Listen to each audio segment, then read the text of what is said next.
Carl Miller, Manager Planning and Control for the National Operating Centre for Transnet Pipelines. Our company owns and operates 3,114 kilometers of underground pipelines with transportation of crude oil, refined products and jet fuel to the heartland of South Africa.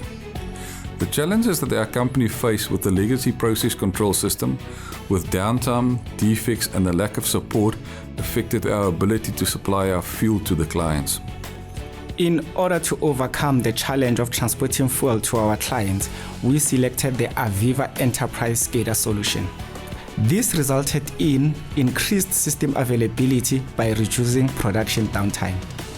The benefit of selecting the solution is having local support and integrated system that encompasses metering, SCADA, leak detection, and that it complies with regulatory framework. The learnings of the project were to ensure a clear scope, defined method statement, and a good collaboration between the owner's team and the service provider.